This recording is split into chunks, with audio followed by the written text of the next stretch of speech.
and we can know. And if you're mass over there, if I'm the friend them over there, if I the girl them over there, if you're job over there, take me over there. Come to mass man and top strikers.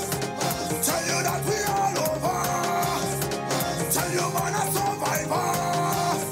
And we not giving up. We not giving up. Some the trouble.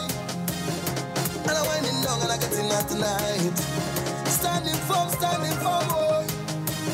Cause if I just dance and I come to have a time.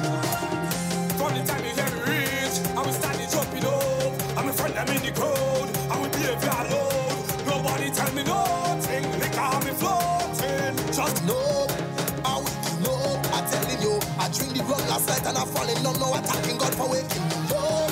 I waking up. And if you're mass over there, if I'm the friend them over there, if I the girl them over there, if you're job over there, take me over there. Come to mass man and top strikers. Tell you that we all over. Tell you man a survivors. And we not giving. And good morning to you, Grenada, Carriacou, and Pity Martinique. Once again, it is time for Hard Talk. My name is Sheldon Scott. I'll be here with you until the 12 o'clock hour. It's now 10 minutes after the hour of 8 o'clock on the Spice Island of Grenada. Yeah, we're counting down the days to Spice Mass 2018. Yeah, it's coming up. Just trying to make sure that the stream is up. I'm seeing it looking kind of funny here this morning. Yeah, let me see what's going on with it here this morning. Yeah, nice. No attacking God for waking me up.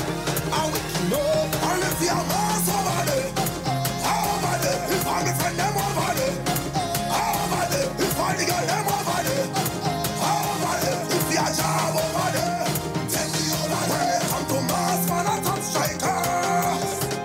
Tell you that we all over. Tell you man a survivors. And we not giving up. Yeah, so for those of you that usually view online, we should be up with the stream in a short. Strike them from backyard, 4-7 trade on with the job. from the time you hear me reach, I will stand jumping up. I'm a friend, I'm in the crowd. I will be a load. Do anything. From the time you hear me reach, I will stand jumping up. I'm a friend, I'm in the crowd. Yes, we're getting ready for Spice Mass 2018. Already launched last week, Saturday. So you see that friend there, do something with it. You see that head there, do something with it. You see that get there, do something with it. You're liar. Who tell them to stop the devil? I know they go talk, no meaning from to call, but I'm used to it. By now I get used to it. Yeah, we're just pulling up the vibes, you understand? I'm used to it. My gosh, I just want to know what's your intention. Tell me why your intention. I intend to mash up. My intention is to wreck the place. Let's give a demonstration. Time to release the master plan. Problems when we reach the stadium. As you see me reach, as the masquerade as them reach, we come to let them know that it's over now. We trampling everything that we meet on the street. Everything on the platoon when we dead. I just want you to turn up the bananas, you come with it where you're at. Keep turning it, heading for victory. On the road to victory. So you see that friend there, do something with it. You see that head there, do something with it. You see that gate there, do something with it. Well, you're having a yard, turn it on my command, now turn it up.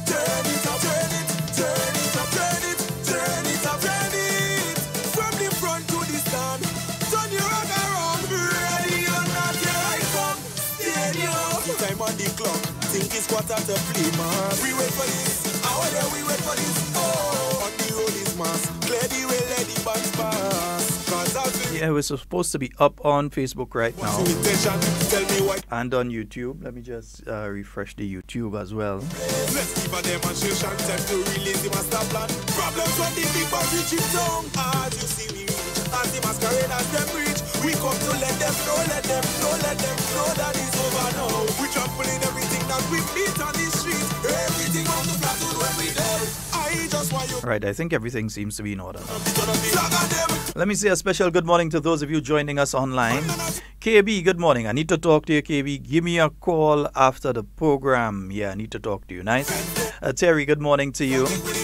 Good morning to all the viewers. Whoa, yeah, whoa, like a little waiting boy.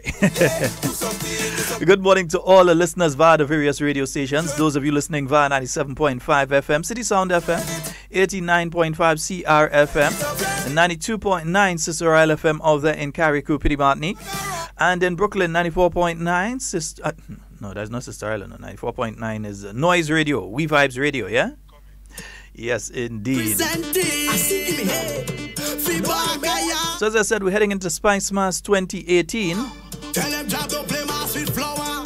Yeah, preliminary figures have shown an increased number of visitors from Trinidad and Tobago coming into Grenada for the first quarter of 2018, yeah? A 12% increase, in fact, as more and more people regionally see Grenada as a safe destination to travel to, yeah. They don't have to worry about gunshots going off. Don't have to worry about being robbed by some sort of criminal element, so they can't even leave their car for too long, that their vehicle will disappear and not be found. In nearly every instance you hear of, I don't think I've ever heard a case in Grenada. Yeah, let me move the keys on them there, in case you're hearing in the background. Nice, right.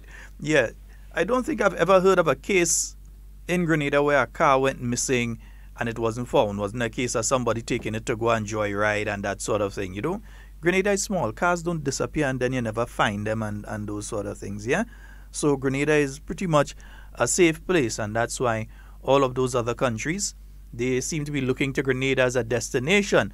They want to relax with their family, they come to Grenada. They want a place with beautiful beaches, second to none, friendly people, a nice atmosphere, wonderful rainforests, nice fishing, whale watching, whether they want to go and have a shower in a waterfall, whatever it is, Grenada is the place to go. So everyone has been coming to Grenada, yeah?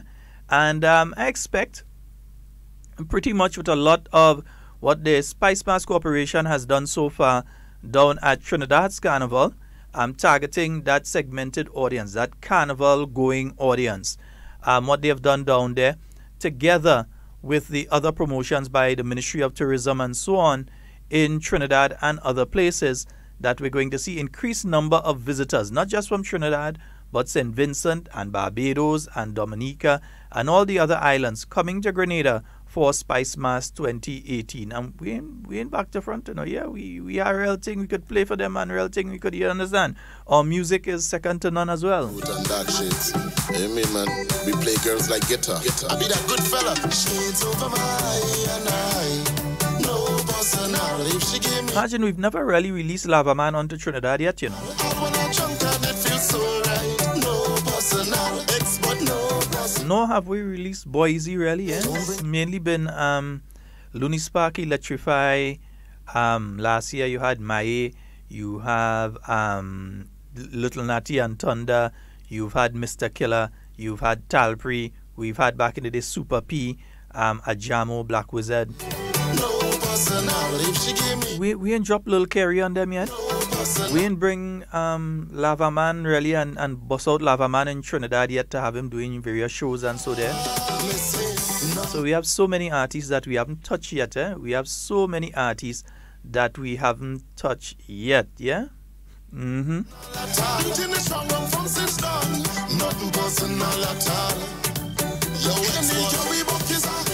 Hannah, behave yourself and leave me alone this early morning, eh? Nice, right. Just so I go change your dressing next week and go back how I used to dress. Veronica, good morning to you. And Chris out there in the UK. Well, Irvin, yeah, good morning to you. Neil, good morning, bro. Yeah, and I'm seeing Tino. Good morning, Tino. And Kim, Agnes, Kayanaya, what's going on, girl? Yeah, hey, Coast Guardsman, good morning to the men and women of the Grenada Coast Guard. I hope you all are having a fabulous morning this morning, eh? Nice. I hope you all are having a wonderful morning this morning.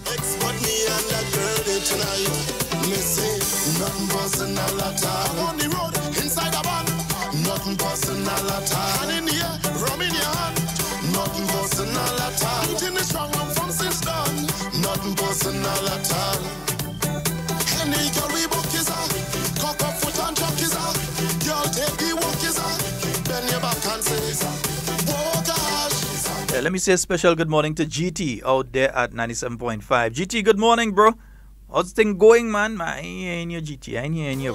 Well, I mean, I hear you on the morning on the radio, but I ain't seen you, you understand? We play girls like get I mean that good fella, girl on in there. Yes, indeed. Yeah, so I've been following, I've been listening, and so on. I realize, like, some people, I don't know, why can't some people just accept it? It's 20-something days after, man. Come accept the thing now, man, and move on.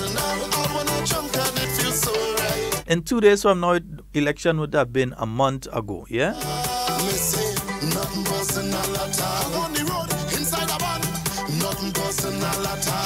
I don't know what kind of political organization allows themselves to be led by an individual saying all kind of thing on radio, and that's what's going on. They could say whatever they want. They are being led by an individual on radio that just telling them what they have to do, and they have to do it. They cannot distance themselves from them. It's one and the same, eh? Right now they call me Mr. They said last election the New National Party was standing with the people. The NDC said they put in people first, and Mr. Killer, well, he was putting people in people. People fed, eh? People fed, right.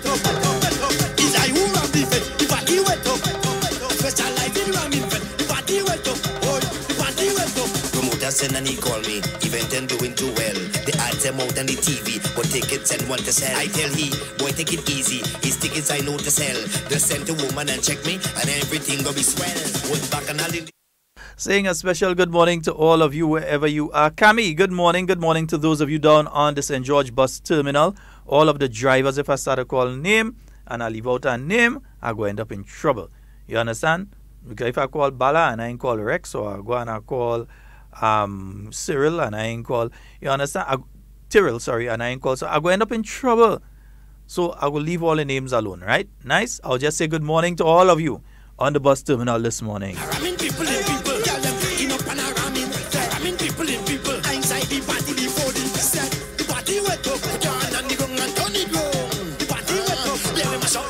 Good morning, Alicia. Good morning to Depot. Morning to you, bro. I still didn't see you yet, but anyway, we have time. Nice. Yeah, I must see you.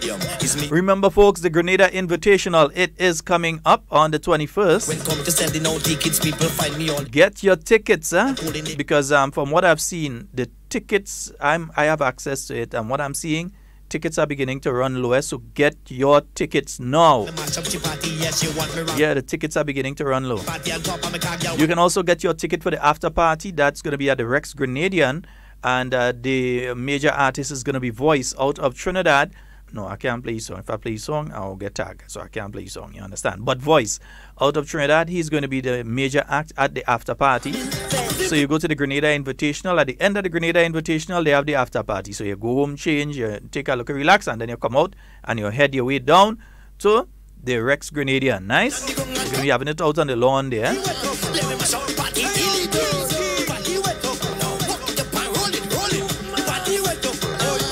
Irvin, I go hear about you, Terry, and Hannah when it comes to this ticket thing for Grenada. And you better go online and buy them people ticket and send it. Even if you tell me collect it for you, no problem, eh? Because you ain't go hear the end of that, eh?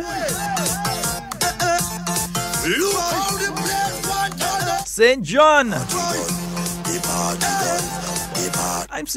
I have an absolutely difficult time this year with two competitions so far.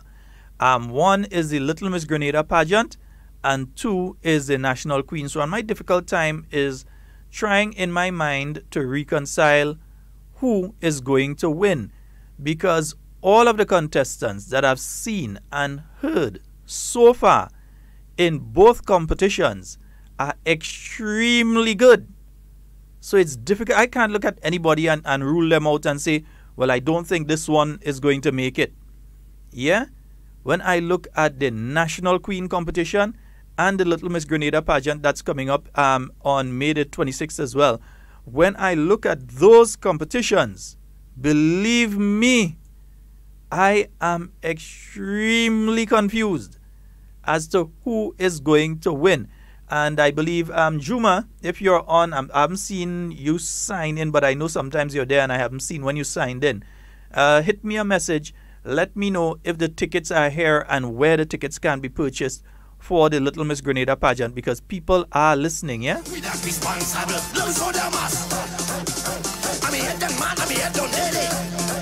So remember both of those activities coming up.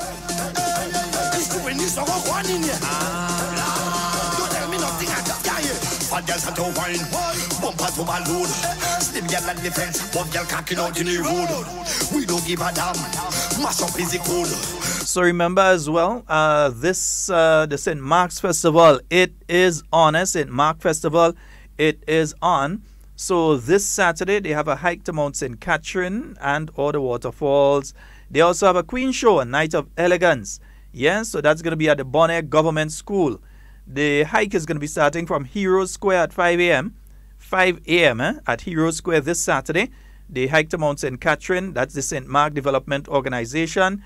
And the Night of Elegance Queen Show, that's at the Bonaire Government School on Saturday as well from 7 p.m. So you go, you hike early, you come down, you get a little rest and so on, you get ready, and you head to Bonaire Government School. I might, if I go in them thing there to go and stay by somebody up in St. Mark, I can't come down and go back up there. There's a lot of driving, up that West Coast. That ain't easy to drive, Then on Sunday, they also have a health walk. What? After you hike, you're walking still. Nice. So they have a health walk on Sunday. That's from Samaritan to Victoria. That's going to be taking place at 3 p.m. And they have a basketball final. That's going to be on the Victoria Hard Court later in the evening. That's at 7 p.m. They're going to have the basketball final. And next week, Friday, they've got the St. Mark's Got Talent semifinals at the Vicks Complex. And the following Sunday, not this Sunday, but the following Sunday, they have Gospel Explosion. So we're going to continue to give you the updates of what is taking place with the St. Mark, the Organization for Development, not Development Organization, St. Mark Organization for Development. We'll continue to give you the updates as to exactly what is taking place so that you can be part of it as well. All right? Nice. Beautiful. We not responsible, not entirely. Don't blame me. Lord. I was reviewing recently the Groovy Monarch from last year, and man, A class. It was difficult to choose between Black Adan and Dash, but I know, yeah, Dash won it. But it was a difficult one between Black Adan and Dash, yeah? I never want she again, no. I ain't off it, up in off it. They wait on next girl, around my neck. You might say Black or show some respect, but this year, I think he says he's going to be the loyal sideman or some kind of thing like Blacker. This kind of thing where you're giving instructions on how to go and horn and thing. Boy, watch. Right. Yeah. Nyla Blackman, she will also be at that show. Yes. So Chris, all of a sudden Chris disappeared from the chat. Chris, where are you? Yeah, Chris, just note that you had to make sure that the people get a thing. So Miss Deepo is saying Miss St. George, Angel Harp's protege, chipping with confidence. Prediction 2018 Spice Mass Queen. Yes, he said it. I know Chemic. I knew Chemic from a baby. Yeah, I know Chemic from a baby. And that's why I'm saying I know Chemic, Miss St. George. But I also have heard the other young ladies. And it is extremely difficult to judge the 2018 Queen Show. It's extremely difficult. Yeah? I know she's very talented. Yeah?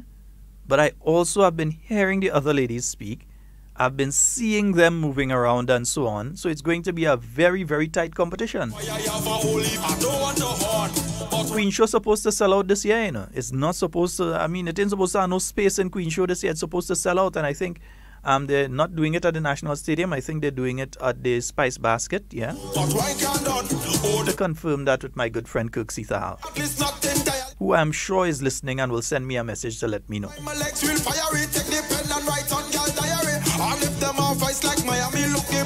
Morning, the Nada Neil.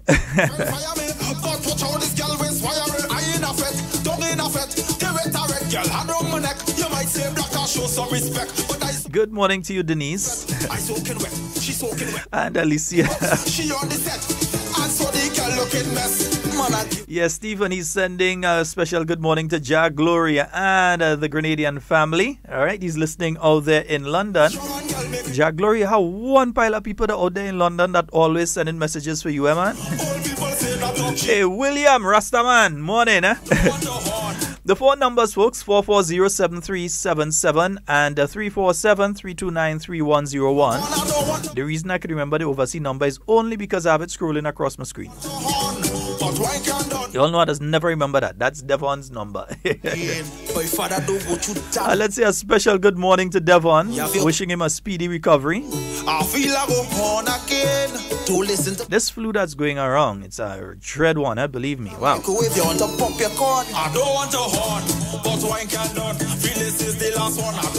Well, folks, that's why we continue to say keep your surroundings clean. Keep don't only let it be a situation when you hear that there are increased number of dengue cases throughout the region or in Grenada that you look to go and rush and do a little cleanup. No, it's dry season now, which means that a lot of the garbage that may have gotten into the bushes and so during the wet season, you're seeing it easier now. So it's easier to do a little cleanup and clean up different areas. Yes, so the plastic bags, the bottles, the cans, the old pieces of iron and buckets and all these things that are around, gather them up and dispose of them properly. No, don't go and burn and all kind of thing. Next thing you go and you light, and it's illegal to light fires during this time of the year anyway, without the express permission of the nearest fire station. Yeah, that's the law actually. You cannot be lighting fires behind your house. I don't care if it's your property, you cannot light fires there. Some people have this thing that go and they try to burn garbage and so on. Yo, you're going to burn bottle. Yeah, how are you going to burn plastic? It's just going to melt. And you're letting go dangerous chemicals into the atmosphere. So you have to be extremely careful. You have to be extremely careful. And you have to make sure, yeah, that you gather this garbage and you deposit it at the prescribed location. Don't just put it at the side of the road. Put it where you know that the garbage truck is going to collect it. Yeah, and when you know the garbage truck is going to collect it, you know the garbage truck is passing on Thursday, don't put it out on Wednesday. You could put it out Wednesday night, but don't put it out Wednesday morning so that it has to stay there the whole day with the possibility of it ending up back in the bushes or in the neighbor's yard or even back in your yard, right? Also, take some time, go around your property, check on various things. You need to check on the spouting around your house to make sure that it doesn't have any belly in it, any little area that water is settling that can cause mosquitoes to breed. Also old tires and so. Please dispose of them properly. Get rid of the old tires and so. They have to be sent up to the Perseverance dump site. So you need to dispose of things like your old tires and all the other things, containers that could be around. Even your flower pots, where they have the little saucer in them that collect the water and so. You have to make sure that that is emptied on a regular basis or you will be harboring mosquitoes around your area, yeah? So you have to do those things. Nice? Beautiful? Nice? We sure what we have to do now? Nice. Take a 5 minutes or 10 minutes. Go around your house and see where mosquitoes may be coming from. Sometimes there's a slow leak under the sink that you may not have noticed and there's a pool of water under there. The older refrigerators, they have the little pan under them, the older ones. They have the pan under them that usually water settles in it from the condensation and so that collects water. You have to look at that too and remove it every so often. So check your sinks and so on and make sure there's no leaks under them, because especially if the cupboard is always closed and it's dark and it has water, it's a perfect area for mosquitoes to go and reproduce. That's why I have a holy. I don't want a horn, but wine can done. Feel this is the last one. I don't want a horn, but wine can done. Feel like popping my corn. I don't want a horn, but wine can done. Feel this is the last one. I don't want a horn, but wine can done. But what's the matter with these people on the live? Wait, watch me hand. You're listening and you watch. Behave yourself, Chris. Chris, don't study my hand and thing, eh? Study the tickets that Terry and Hannah go deal with you for. Use a microwave, you want to pop your corn. I don't want to horn, but why cannot? Feel this is the last one. I don't So you feel like an ironer. What do all you? feel like popping my corner. I ironing for myself since I in primary school, you know. Feel this My is parents didn't used to play that. horn, but why cannot? Oh, the why cannot? I feel like To this day, I don't like people iron for me. I always like to iron for myself. Yeah, ask anybody I've ever lived with. Samson strong and girl make him weak. I feel like go horn again. Old people say that talk cheap. Yeah, Donna is also saying not even Wednesday night, but early Thursday morning. If you're putting out the garbage, early Thursday morning. If it's Thursday that they're collecting garbage, put it out early Thursday, because if you put it out on the Wednesday night, dogs may get at it and yeah, they may scatter it and that sort of thing as well. You know? Yeah, so make sure that you do the thing proper. Nice, beautiful. 44073777. So I said it's Spice Mass 2018.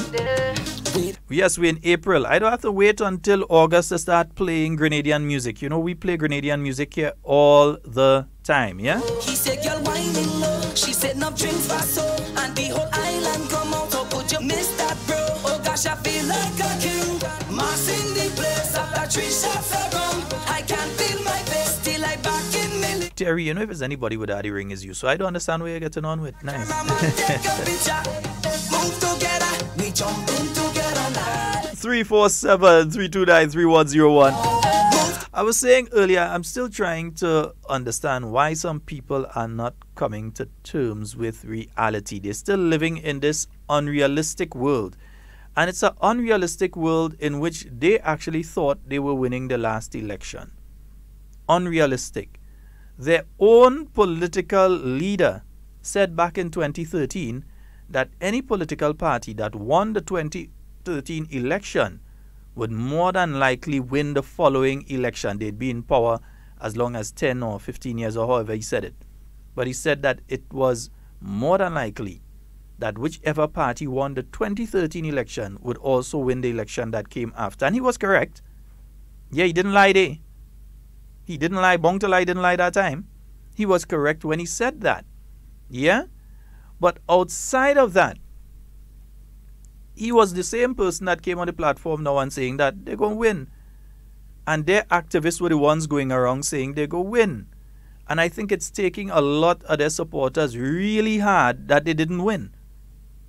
And that not only that they did not win, but that they were vanquished at the polls.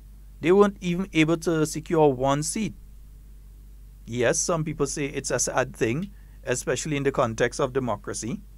Yeah? But which constituency wanted to be in opposition? Which constituency wanted to be the one constituency that doesn't have a voice there to speak out on their behalf? Yeah? Nobody wanted to be that, so you can't blame people for voting en masse for a party that was running on its record and not voting for a party that was running away from its record. Yeah? Because the party, the National Democratic Congress, was running away from their record. So every time you spoke about what took place between 2008 and 2013, the NDC would try to switch the conversation. They wouldn't want to speak on that. They didn't want to speak on the hundreds of businesses that closed down or retrenched staff during the period 2008 to 2013. They didn't want to have that discussion.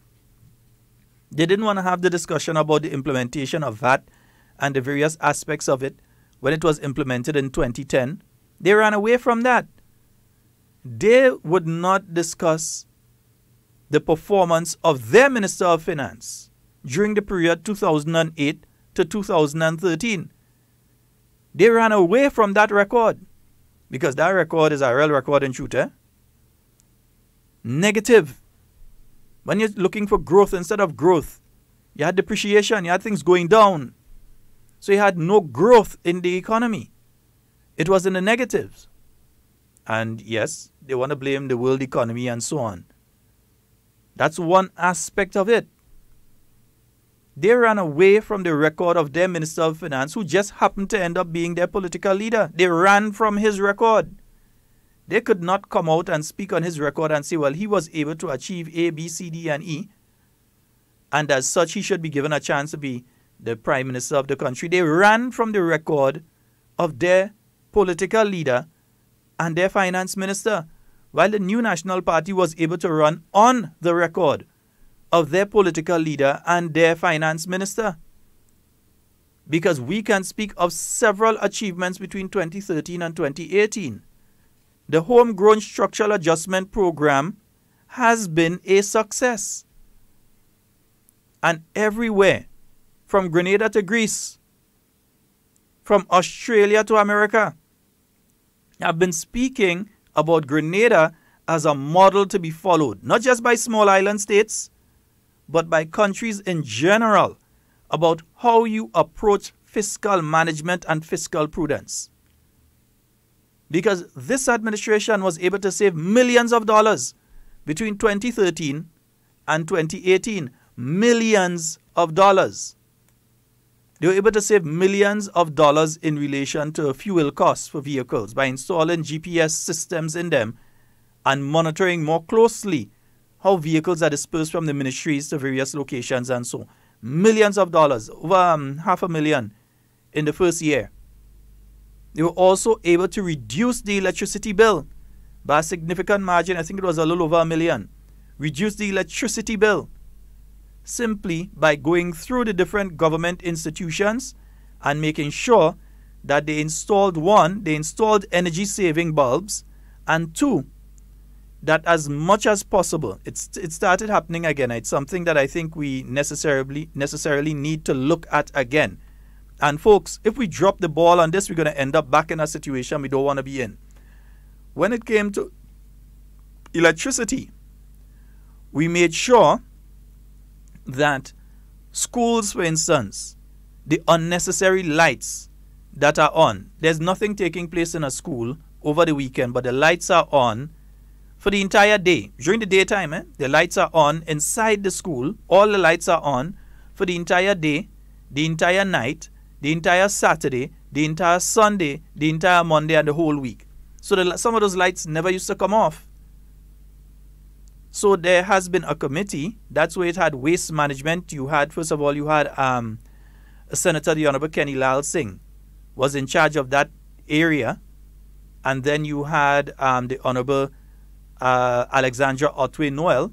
And then you had the Honorable Emlyn Pear that was in charge of that particular department, the waste management unit, that would look at wastage in different departments and work towards reducing wastage. Because when you reduce wastage, you allow money for other things. That's how, one of the ways, government, and that's why I said the New National Party can run on its record. We didn't have to run away from our record.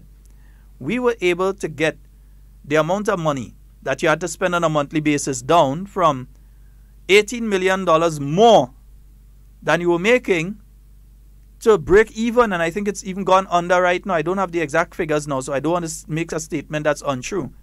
But at least break even, and I think it has probably gone under it by now.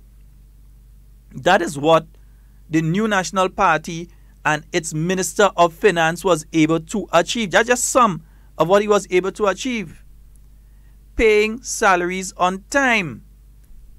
Not a situation like under the NDC Minister of Finance, where when it came to paying people, that they didn't have the money to pay people.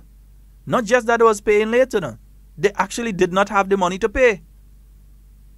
So they could not pay.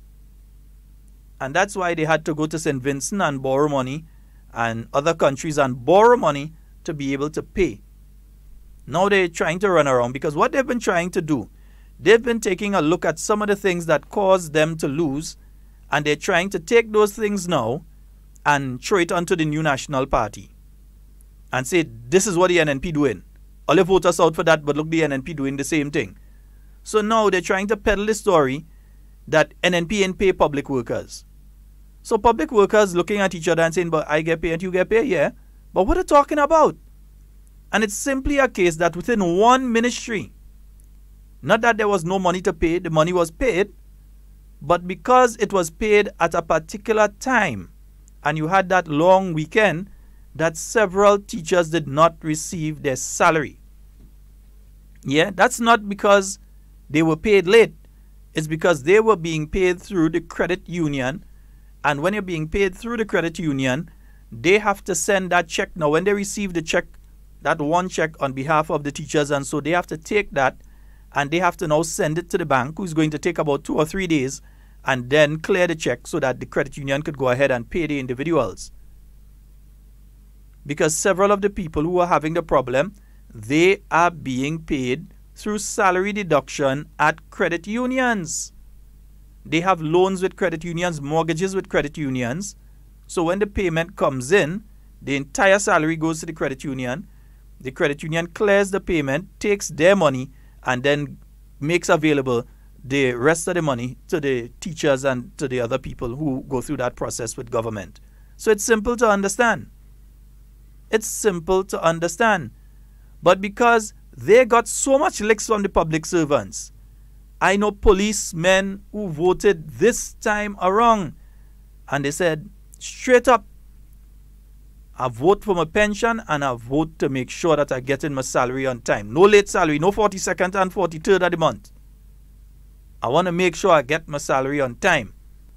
And I know that the NNP is the only party that would be able to ensure that the issue of pension is properly resolved. But you know what they've been trying to do as well?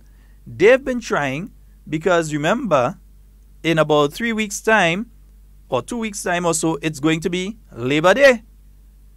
So they have been trying to create a conflict between government and the teachers' union. So they take what the teacher union president says and they try to spin it. And they try to make it seem as well that is a situation with all public servants through all ministries, and there's a load of people that had this problem, when it is specific to the Ministry of Education. It's an administrative issue at the Ministry of Education that the minister is fully aware of. I mean, the woman has just been in a couple weeks, and she is dealing with that issue. But instead of being truthful, they are attempting to create, and that's why we have to understand the tactics that they're trying. That's why they probably hope that I wasn't here still. But that's why I will continue to be here. That's why Devon will continue to be here when Devon comes back in. Yeah? They have been trying to create a conflict between the new National Party, government, and the trade unions coming up to Labor Day. Because you know what they want? They want to be able to say after Labor Day, you don't see the amount of cost government get? Well, how they could have win the election and they have all these people cussing them? And you don't see all those teachers and them, they cussing the government, and all these people cussing the government, and they're on the streets and they're saying all kind of thing. And that's what they want. They want chaos, confusion, and conflict, because they believe that's the only way they can get their foot in the door to become part of governance of the country and get rid of the new National Party. So they try to twist what the president of the teachers union say, because they want a confusion. They want a confusion between him and his organization and the government. Labor Day coming up. So you're going to hear them continue to push those stories. And be very aware that between today's the 11th of April, between today and the 30th of April, expect to hear them come with a lot more stories and try to push a lot more things. And Mr. Prime Minister, I say to you on air, those different finance officers and senior administrative officers in the ministry, keep a close eye on them, because some of them, I know you go keep a close eye on them, but I'm saying it too. Keep a closer eye on them. Because you see, we end the month is going to be Labor Day. Certain people might just forget to send in some people's salary payments, or different payments that people have to receive. They might just somehow forget to send it in. So that you might have people coming out to Labor Day, I want my money, I want my salary. And then they'll take that video footage and they put it out to the world and say, Grenada government defaulting on paying public workers. That's what they want. But you have to understand the tricks that they come in with. You have to understand the tricks that they come in with. So expect it. Look out for it. because they're going to be trying those kind of things. All you think are wrong? All you know that is what they go on to try right now? Yeah? All you know that is what they go on to try right now. The next area they start to attack is health. Brothers and sisters, you and I know the NDC is the last organization to talk about healthcare in Grenada. GOLP could talk. The Revolution could talk. But the NDC cannot talk about improvements in healthcare. Nobody, and let me make it clear. Nobody is saying healthcare is perfect in Grenada. You never hear an NNP minister say that. You have never heard a single member of the New National Party team, from the political leader down. You have never heard anyone say that healthcare in Grenada is perfect. But healthcare in Grenada is much improved. It's much improved, especially from during the period 2008 to 2013. So they're starting to peddle the stories.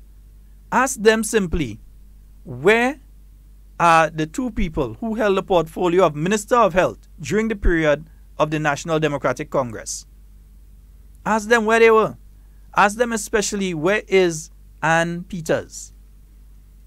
How come they had a whole election campaign and we don't see Auntie Ann take the stage or even a platform in a village meeting once? Auntie Ann Peters? Say it ain't so, NDC. Say it ain't so. How come during an entire election period, your former Minister of Health never show up? You know why? Because the NDC has to run away from its performance during 2008 and 2013 when it comes to the Ministry of... And in fact, let me just say performance. Lack of performance during the period 2008 and 2013. And we could point to several things, you know. We could point to infrastructure. When you go up to the General Hospital and they keep pointing at the iron structure and saying, look where Keith Mitchell and Gregory Bowen leave for all you. Look where they leave for all you there. That was the amount of performance during the NDC period.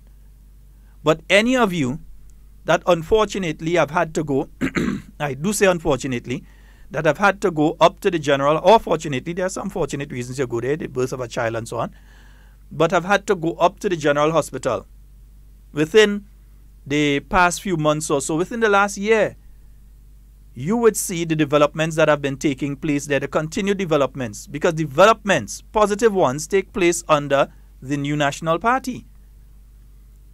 So our former minister and present minister can continue to speak on issues of healthcare because they can run on their record. Their record is development. Yeah? They can run on their record. People don't have to take these tubes and them and wash them out and hang them up. And some people doubted me, you know. I really had to find the picture. I know I have it on a hard drive somewhere. I really had to find the pictures and put it up. Because some people doubted me. I went to that General Hospital during the period of the NDC and saw it with my own eyes. I took photos of it. That they were washing these tubes and put them out in the back to dry in the sun, to reuse again. Yeah, I saw it. It was happening. And we've come from that to what we have right now. Nobody is saying it's perfect. Nobody is saying that everything is always available at all times. Because it may run low at a department. Generally what happens is that there is at the storeroom. Heard them speaking the other day about gloves. There were gloves at the storeroom and there was a shipment of gloves that was coming in because the stock at the storeroom was beginning to run low. So it had already been purchased and in fact it should have been delivered by now. That they had another stock coming in. But they know that in our time in opposition, when we spoke about what was missing at the General Hospital, we didn't just talk about it. That the New National Party held a march and at the end of the march, we made sure that we brought up foodstuff and gloves and basic medication like painkillers and so on, that we brought that up to the General Hospital. I can tell you it was in the back of the van of two individuals, Honorable Roland Bowler and Mr. Fredericks out of St. John. I would know. I was there. I took the photos. So they're trying to use the new National Party playbook. They're trying to use the new National Party playbook. But the thing is, we did not lie. They had to lie. Because the situation was dire. Yeah? I mean, there are certain things that continue to happen. And that is, according to the general public, how they are treated by some members of staff. Yeah? And that is an issue that has to be dealt with. And I know that a fully competent minister will deal with that. Because a lot of people have problems with how they are treated by staff at the general hospital. That they go and sometimes they find that a nurse or a doctor is a bit rough with them. Yeah? But the other thing too, you have to consider, when you're in pain, the lightest touch does feel like the hardest one, you know. So sometimes it's not rough they're treating you, you know.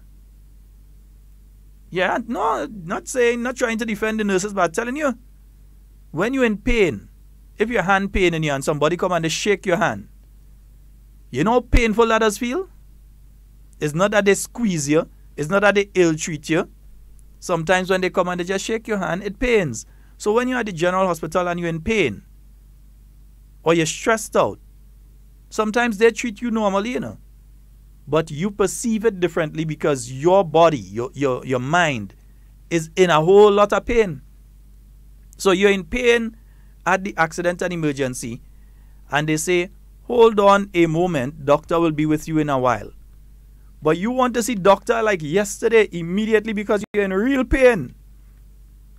But sometime, let's say it's a nail has gone into the bottom of your foot. So you go up to the hospital to dress it or maybe to take the nail out and that sort of thing. But somebody comes in who is having chest pains, serious chest pains. So they decide to make that person priority. And somebody else comes in who has an issue with their head or something like that they have to deal with immediately. So they put that person in first. So they are the interpersonal problems. But you know, my other problem is this.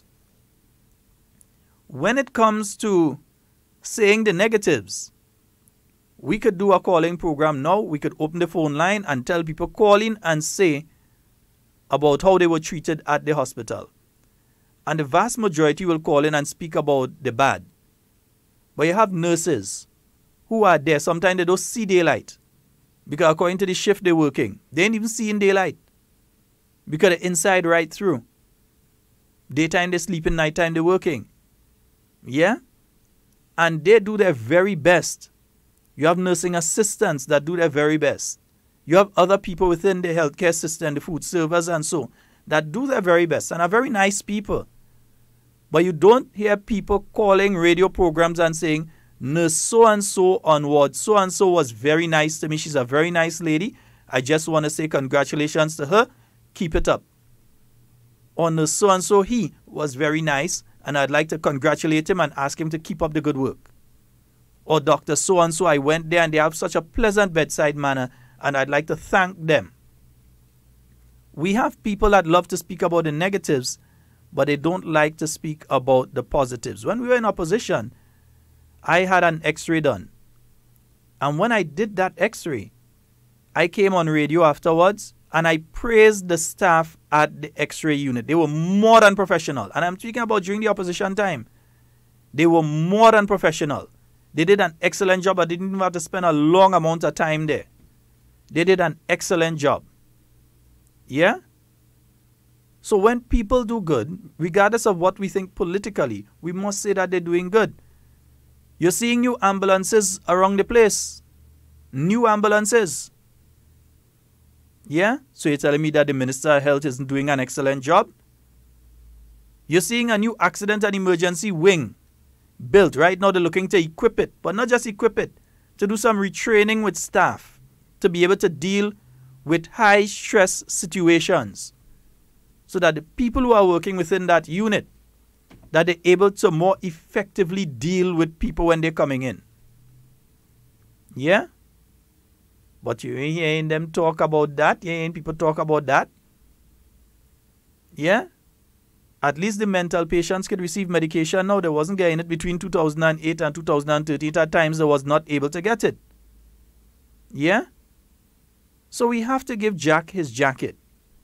So the NNP doesn't have to run away from its record in relation to healthcare. We don't have to run away from it. We could stand and proudly speak. Nicholas Steele can stand and proudly speak. Clarice Modest could stand and proudly speak of what they have been able to achieve in healthcare. So they don't have to duck, or they don't have to decide that, look, these people treat me real bad, I ain't coming out and speak on healthcare. They can proudly come out and speak on that because they have achieved. So the NNP, in its campaign, didn't have to run away from the issue of healthcare. They didn't have to run away because there's a lot of positive things that took place that they can speak on, and a lot of positive things that are coming up. Remember, the NNP had to deal with things like Chickpea, Zika, and the Guillain-Barré that this was causing. Yeah? And who knows what else is coming up, dengue. And all these different things, remember, is the NNP had to deal with all of these things, you know. Chikungunya. I hope I never see anything even close to that thing in life again. And that and Zika. I hope I never see anything close to those two things in life again. That's why I continue to say clean your areas. It was the NNP that had to address that. And then you had other things like this one that was about an Ebola, the Ebola outbreak and the preparations locally, including the putting up of the thermometer, the heat measure system down there at the airport, where if a person was entering the country and they had an elevated temperature, that you would pick it up on that system and be able to remove the person from the line and send them for the checks and so on, especially if they came from a country affected by Ebola. So Minister Steele and Minister Kerwin could have spoken on achievements. What was the NDC going to speak about when they're talking about health? The fact that money wasn't being sent from the Ministry of Finance to buy medication. I don't blame Ann Peters. No way I'm blaming Auntie Ann. I'm not blaming her. If I was she, I ain't coming and talk to. You ain't giving no money from a ministry. That people couldn't get plaster at Paris. Come on. Somalia, you break your hand, you're getting plaster at Paris. But under the NDC, you could not get plaster at Paris when you break your hand or you break a foot. You could not get plaster at Paris. It was putting back slab on people. You had to go to St. Augustine Medical Services and pay to get that done. But then these same people saying that they would have win election. When they were running from a record like that, when they were running from the record that they had to run from, when the Minister of Finance had to run from his record, their former ministers of health had nothing to do with them. And they couldn't speak on the health record because they had none to speak on except a bad record and a broken record. If it came to youth development, you expected the NDC to run on a record in youth development and sports? Let me give them one. They created a sport policy. But creating a sport policy is one thing. Creating a sport policy that can be implemented in the state of Grenada is another thing. I could do a document right now and pass it through and say, okay, I've created a policy. But is the policy implementable? You take the chance and ask the sporting organizations if the sport policy that was put in place by the NDC can be implemented. Ask them if that is a true, realistic sport policy that can be implemented out there, or if it's a pipe dream something. So we give them the sport policy. They lighted some playing fields. Okay. That will have to be upgraded in a few years from now because what they do? Light on pole. When the new National Party was leaving office in 2008, already within the budget was the money for the lighting of playing fields around the country. Honorable Roland Bola was the Minister of Sport, and if you check the budget document from 2007 and 2008, you would see the budgetary allocation for the lighting of playing fields. What they do? Take some wooden pole and they put light on it. We light a playing field. Which is why Honorable Oliver Joseph says straight up he not accepting that for St. David. We ain't accepting that for St. David. We're not taking it for Progress Park in St. Andrew either. We're not accepting no light on pole. Put up proper lights proper stadium lighting. Yeah? So the NDC sat and they twiddled their thumbs. And I'll start to take calls in a little while. I realize the phone line's ringing, but I'll take the calls in a little while. The NDC sat and they twiddled their thumbs between 2008 and 2013 on building the athletic stadium. Who said they was glad they come in time to stop it? It would have been too big. Interfere with the plans that were there when they decide now that yes, you need to build a stadium. We have to do something. Because look, Karani come and he win the gold medal at the Olympic Games and the World Championships. So then they decided, yes, we need to do something. Yeah? And after going through that process, up to this day, not a nail, not even a spade or soil or a spatula of soil was turned at the Grenada National Stadium until the new national party had to come in, engage with the Chinese government. And then the Chinese ambassador at the time, Madame Wu, at the sword turning ceremony late in 2013, said on her very first meeting with the Prime Minister, he reminded her that there was agreement for stadia and not a stadium. In other words, plural and not singular. A stadium is singular, but there's agreement for stadia. So she took it up with her government. And that is how the ball began rolling, that right now you could have on the 21st the Grenada Invitational at the Karani James Athletic Stadium. So the NNP doesn't have to run away from our record when it comes to sport development and facility development. Because you could look in St. John, and I don't know why the Honorable Alvin Dabrio doesn't speak about it, but the upgrading of the facility there in St. John and throughout St. David, the bathroom and toilet facilities that the Honorable Oliver Joseph has placed in the various facilities. Yeah, the redoing of the pavilions there at the La Sagesse playing field, and now the plans for the expansion together with the lighting that's going to be done there. The 4 recreation ground has been done by the GFA in conjunction with the government of Grenada. The first meeting, the first organization to come through the doors of the Ministry of Youth after election 2013 was Chenny Joseph and the leadership of the GFA at the time. Because they had approached the previous government in relation to doing that project up there in St. Patrick at Fur, where they have the lighting, and they are now going to do 2,050 seats additional to what is there. They're going to do that up in Fur. They had approached the previous government. You know what they said? Take the project from St. Patrick and bring it down in town. That's what they said. Take the project, a project for the people of St. Patrick. They have world quality lighting and so on there now. But they had said, the NDC had said, take the project out of St. Patrick and bring it down to St. George. That would be better served somewhere down in St. George. So he came and we made sure that it was done. So we don't have to run from our record when it comes in relation to sports and sport development. We don't have to run from that. Successfully we were able to stage the Carifta Games here. Couldn't do that if the stadium wasn't built. We'd have to let another country take it. Yeah? And not only building the stadium, but having a level 1 certification, the highest certification you could get on the planet Earth. I don't know if Mars have a different certification. But having that certification put on the the Karani James Athletic Stadium. So the NNP, unlike the NDC, could have ran on its record of achievement when it comes to the issue of sport development. When it comes to the issue of youth development, the NNP could have ran a campaign on its record compared to the Grenada Youth Upliftment Program. First of all, in coming in office, we know what the NDC did to those 2,000 young people. They ejected them. And for the entire period between 2008 and 2013, they did not hire back as much young people as they had sent home in 2008. And the GUP program was fraught with problems. Nobody is saying the Imani is perfect. But first, within 1 year, we were able to engage 3,000 young people in the Imani program within 1 year. The NDC spent 4.5 years and could not engage that number of young people in any program. None. But they could not run on their record when it came to youth development because basically they had none.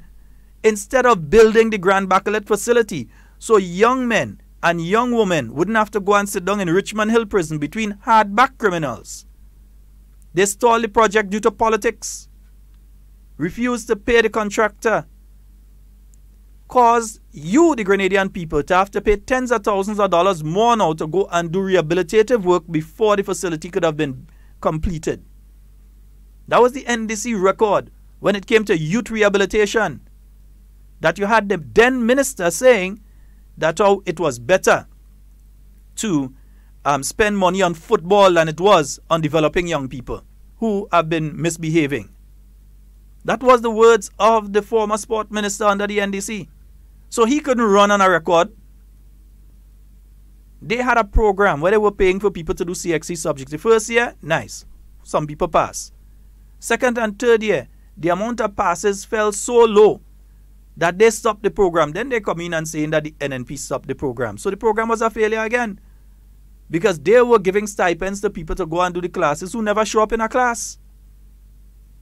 People find themselves all over the place, but they didn't show up in a class. Some of the people did not write the final exam. And when they realized what was going on, they stopped the program. When NNP comes in now, the program already stopped. They come and say NNP stopped the program. They could not run on their record. They could not run on their record. They can't talk about tourism. We did not know certain increases in tourism when they were in office. Yeah? But you're seeing, look, January to March, you have 12% increase in the number of visitors just from Trinidad. And I'm waiting on the preliminary figures in relation from the GTA, the Grenada Tourism Association, in relation to this year, this cruise season, to see the figures of how many new visitors we've had to Grenada and so on, and how many new cruise ships that we've had coming into the country. So they can say, look, my good friend find my photo, man. My brother, you had to show that photo. Yeah, you know what to do. Send the photo of anything and show them. Show them what used to happen at the General Hospital where these people used to be hanging up the tubes, because some people don't believe it. So pull it up and show it on the live so that they could see, yes, look the photo. Pull it up and show it on the live.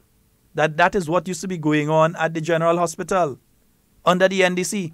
So the NDC, my friends, had to run away from their record. The NNP had to run away from the record. We ran an election campaign on our record because we had a record of achievement in every single ministry. NDC speak about the free school book program. We continue the school book program. We continue the school book program. The time will come when the books have to be switched out. But we continue the book program. They come talking like if this... You're speaking to people who collected books for their children, who have the books, who collected books, and you're telling them that they didn't get any books.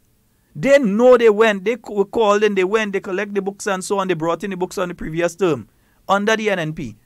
And you're trying to convince those people that the program doesn't exist. That's what they're trying to do. When it comes to scholarships, the New National Party, over $100 million in scholarships. When it comes to public workers, over $100 million to public workers in benefits. The NDC can't say that. So they had to run away from their record. And instead they try to run on people and people's character. So they go stand up talking about briefcase and bandarante. That's what they go in people's village, stand up talking and don't realize that the people vex. Not with what they're saying, but because the individuals who were saying those nonsense were taking the people for fool. And then you want to know how you end up in the situation you end up in right now. That is why you end up in the situation. So don't blame the people and say who's stupid. You are the ones that come out calling people needy and greedy. And you still learn your lesson because you're still calling them needy and greedy. Making absolutely dotish statements. There's no other way to describe it. Dotish statements like NNP looking for people's bank account number now to pay them for voting. It's a dotish statement, and it shows just how lowly these individuals within that organization think of the average Grenadian. That they're smarter than you, they know more than you, and they could fool you whenever they're ready. That's how they think. Yeah, that's how their mind operates. They think they can just say anything and you will believe them because they are Mr. This and Miss That. That you must believe them when they say so. Yeah? That's what they believe. That they are smarter than you. So that even if you have benefited from something, if they tell you don't benefit from it, you ain't benefit from it. They even went so far as to be speaking about taxes. When you ask the average person which one of the taxes you're paying, person say, well, maybe the land tax, land, so I'm paying the land tax. But what other taxes you're paying? Yes, and folks, those of you that are viewing online, those of you that are viewing online will see exactly what we're talking about from during the period of the NDC. You'll be seeing the photo there of the various tubes hung up behind the General Hospital. That is what was going on. They had these things hung up behind the hospital drying. You see their clothespin on the end. It's a line they put up behind there and they hang up these things to dry. Yes, Alicia. And they were talking about tight pants. For them to talk about the issues and say during the NDC reign we were able to achieve A, B, C, D. They couldn't say that. They couldn't even talk about doing roads because they were talking about roads in inches while the New National Party was talking about roads in miles. So they couldn't even talk about that. So those of you viewing online, you'll be seeing exactly what we were talking about with the photo of the tubes and so hung up behind the General Hospital. And I must send it out on WhatsApp to remind people when they're talking about healthcare. We have a caller online. Hey, good morning, brother. Morning, how are you? I'm good, sir, I'm good. You know, what you say is so true, right? Because I remember I told you about the incident I had in Battery over the Easter. People have been to Battery over the Easter and before that and even now. There was that spot where they cleared and excavator did their work there. And we were arguing. We met some guys out there having a stag and we were doing our thing, you know. And this individual came and said, look, keep just selling all them land. Look, sell land for somebody. And then the video in the crowd turned back and like, what you said, bro? And he said it again. And the man said, no, boy, this is my uncle land. It's private property. That somebody sell that for my so-and-so. So what you guys say all them more? So you see, their supporters are going wrong. And to me, you have to say what school they went to, because to me to come up with stories like that, these people have to be living in space, you know, not nothing. These people are brainwashed to the point of no turning back, you know. I'm really sorry for them because they're leaders of the party. Remember, Prime Minister just said the problem with NDC, the lack of leadership, and I totally believe that. A lack of leadership, no guidance. It's just everybody just helter-skelter, saying in them out. Mm-hmm. And so be it. They will crash and burn. Because you cannot have an army and there is no leader. Mm-hmm. Eventually the army going to just, fade away. So without the leadership in that party, I remember over the election campaign, a friend came to me and said, boy, I hear you get a lot of money. I said, where is it? I'm not pay my bills and I'm behind. He said, well, I hear you and your friend get money and both of all your vex. 2000, my friend show up. And we was like, you see all you talking now? So we were like, what are we talking now? I thought if people say all you vex, all you get money and one get money and the other. I said, boss, if you continue to listen to people who you are wrong, you'd end up a dum-dum. Simple like that. I'm telling you, change your ways now. Eventually, you end up in the hospital. He near died after the election. He near died. The pressure went up to so-and-so, and I'm really happy that he's out right now and he's doing well. But I'm saying that the people are killing their own people. Well, that's exactly, you see, the thing is that they gave them an unrealistic goal. They told them they're winning everything. In fact, when you hear the candidate that went up against Dr. Mitchell saying he need 13 more votes, just 13 more votes he need to be able to beat Dr. Mitchell, you had to realize that they took total leave of their senses. Mm-hmm. You have to understand that they took total leave of their senses. Mm-hmm. They were going up and down saying that they win in St. David. Yeah. Everybody, Sheldon, I hear, because again, some of our New National Party people like to take the NDC propaganda and help them to spread it. Definitely. Remember, I said every time on the program. All over you're hearing, we losing St. David and South in trouble and all this thing, and you were hearing that talk all over the place. Mm-hmm. When quietly, we knew totally different because we did the political work, and I'm going to just leave it as that. I ain't going to give them the formula how to do it. No, but we did the political work that was necessary. We didn't have a thief. We didn't have to do nothing out of the way.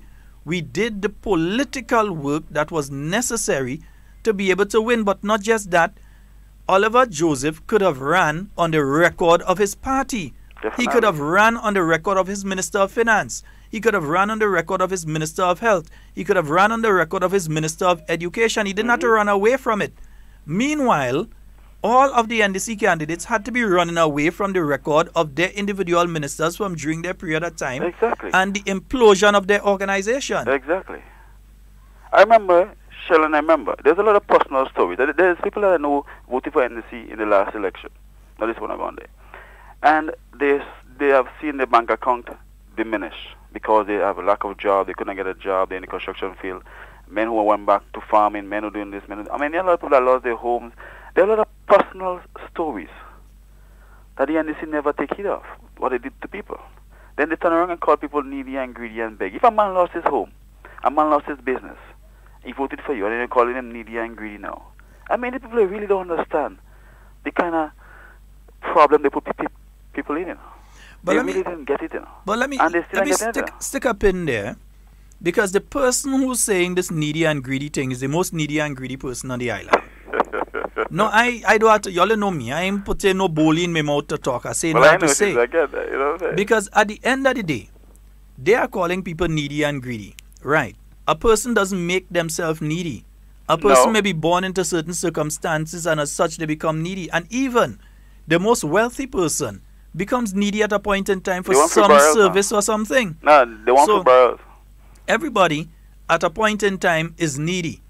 How does one judge a person and say the person is greedy? I've seen people that have some big house already, and I ain't talking about no small, I'm talking about big house, gated, they have big vehicle in there, and they have nothing in the fridge. But somebody see them doing a little contract or so, may come and say, that person greedy. We see all they have and they still want more. But you see the car, you see the house, but you don't realize the bank about to take it. So you don't know the person's situation. You cannot judge the person and say the person is greedy. There are people that are working in a job right now. They have their home, and because of financial decisions they made before, or because of something that may happen suddenly, like some family member becomes ill, or some family member dies, or something happens, they may have a little disaster happen. Definitely, yeah. They have a need that because not everybody will come out and say, well, my wife is ill, or my child is ill, but there is a need, and you see that person benefiting from something, and all of a sudden they go out and they say the person greedy. But meanwhile, the person who's saying it, sitting there on radio, living like a leech, over the supporters of the National Democratic Congress. Number one beggar in the country. I don't mind. Number one beggar. Listen, I don't mind if they want to give him. If they want to give him. But he should stop calling people needy and greedy when he is totally dependent on people to mind him and his family. Sheldon, you're a big man. When did they come? Big man thing. Big man go out and get for his family. Big man go out there and sweat and get for his wife and his kids. Sit down and begging the whole nation for money to take care of yourself and turn around and call people needy and greedy. And you have a lot of people that, in the NDC side, that are struggling. And they're taking their money and giving it. They're really struggling. But I have no problem with them assisting. Some people may find it's their patriotic duty because they see him as a voice of opposition to the government and they want to support him. No problem. But what kind of voice is that? Give you like false information? I'm saying what they may perceive him as. I don't perceive him as that. I don't perceive him as that. But if you give me real information, fine. What I'm saying is this. He is totally dependent. He has no other source of income. He is totally dependent on doing a program and beg every week. He's totally dependent. And you could tell when he breaks because he just start to beg and smart. He just start to say, you see me, I just had a glass of tea there because that's all I have. Because that's technically what he's telling the people is I need some money to buy some groceries. A real cockroach. So he is totally dependent on other people. But yet still, he is calling people needy and greedy. Yeah, well, I believe he's the number one beggar in Grenada, yeah. And you know, a lawyer goes by him, listens to him, and instead of coming up with her own concept takes what he says and goes and start to call people that. And then want to blame Brenda Batiste when she losing tongue. Don't blame Brenda. You say it. Brenda didn't take your mouth and use it like a mannequin. You know them old time sock puppet and them? Yeah. Yeah, Brenda didn't stick she hand behind your head and open your mouth and voice it and say it, and then people think it's you. You said it. I heard her said it too, yeah. You said it, and then Brenda bring her on the program, you know. Gave her about 8 to 10 minutes to explain herself. Yeah. When Brenda realized she not clearing herself and she not fixing the situation to try and help her as a fellow female, Brenda still sticking and say, but what you think about the boys on the blocks who hearing that or the people on the thing? And she still continue and stick on the point. And then you want to come and cuss out. And she came back again after the election and telling Brenda, well, she didn't give her a chance to clear herself. But that's what I'm saying. But you realize that was the last time the NDC also appeared on GBN. It seems as though they've taken a decision not to appear on GBN again. Well, that's good. I mean... Because you realize Tuesdays they used to be there in the morning time. Yeah. And for the last 3 weeks they haven't been. Since that happened, they haven't been. Better for them because their party is going down. So if they want to bring out themselves in the public, too bad for them. They just want to lose. GBN ain't going to lose. You know what I'm trying to say? GBN have the programming and they're going to make their money still. Look, I just saw a statement by one of the people on the live. That individual was a teacher during the period that the NDC had that program where they gave people a stipend to go and do their subjects. And she's saying that she used to have to beg the people to come to class. She taught the social studies class, and she had to beg people to come to the class because they was receiving the stipend and not attending the classes. The NDC closed down the program, and then they started to accuse the NNP of closing it down. What? So they had to run away from their record. The NNP did not run away from its record on anything. Definitely. But, Sheldon, before I go, right, there's a tendency in this country where I find in certain quarters to demonize the Imani training. And to me, I find it's totally ludicrous. Let me tell you why. This is our young people, right? I'm also young myself, but this is our young people. It's out there. Yeah? Training. Giving service to the country. Yeah? And you turn around and you're trying to bring them down. Anyway, you can find a way to bring them down. You try your best to bring them down. And I find, it's just not the right way to go as a people. The people will make mistakes because they're young. They're just trying to get out and do things and get things moving. We have to encourage them. Give them help. Yeah? Because they're better than them out there on the block. Yeah? Making kids like crazy. Or drinking alcohol or such a nonsense. Yeah? So I'm saying that we have to encourage them. When they have another altar, we encourage them. You understand? Instead of trying to demonize them. Every time I talk, oh, I'm Imani training. I'm Imani training there. I'm Imani training. But bro, you're a guy that follow a lot of things. You remember when we just launched the new Imani program in 2013? When we just launched it, they were being discouraged from joining the program by various activists of the NDC. They're going to come and say that what I'm saying is a lie, But, I like when they do that. Because when they do that, the people who they did it to are the same ones going back and say, but NDC could lie, because Sheldon talking the truth. I remember when so-and-so came to me and telling me, if I go in that program, don't go in that thing. They are the same ones that discourage the young people. And after, when they realize they discourage, but how much young people turn up in St. Andrews and how much end up getting into the program and so on, and how much want to get into the program, even now, there are loads of young people that want to become part of the program. Yeah, that's right. So that even now, when so many have been certified, received their CVQ, Caribbean Vocational Qualification, qualified to work in any country in the Caribbean through the Imani program, when hundreds have found permanent employment at different places, when some have gone to study out there in China and Mexico and so on, when some have done short-term training out there as well, even at this point in time, when so much of that has taken place, they are still trying to demonize and denigrate Imani trainees. Like when they talk about them like there's nobody. They're just like, anytime you say Imani must be a bad word. Yeah, like, like Imani, somebody, somebody that is dirty, somebody that is, they try their best to, Imani training, walk in that place, Imani training, do that. It's like, let's go for one that they continue to use. And I've challenged them between 2013 and now. I've challenged them on radio, on television programs, even on the platform. They are continuing to say that there are Imani trainees working in Syrian store and Indian store in different places. And I could confirm that there are none working in any such position. Listen, I have a very good friend who runs a business. He calls me once and he says, I know you're involved. At the point in time, I was still within the ministry. And he said to me, look, I want to get a couple of Imani trainees. I need some fellas to stock the shelf, and I need one to cash and so on. I tell him, no. I say, how will I certify this person under the CVQ qualification? What would I certify them as a shelf packer? I can't. I say I could find. I say I could possibly find 1 or 2 persons for you outside of the program that would be willing to do that. And then if that's just the start for them and they perform well and they get another position, I could do that. Definitely. But I say I can't go and send somebody through the Imani program to you to go and stack a shelf or to go and cash because there's no qualification for that. There. So I did find some people for him. I got some friends. I've heard from 1 or 2 young people and I sent them to him. And up to now, one of the guys still working with him. How much years after? In fact, I think the guy is a junior supervisor right now with that particular business.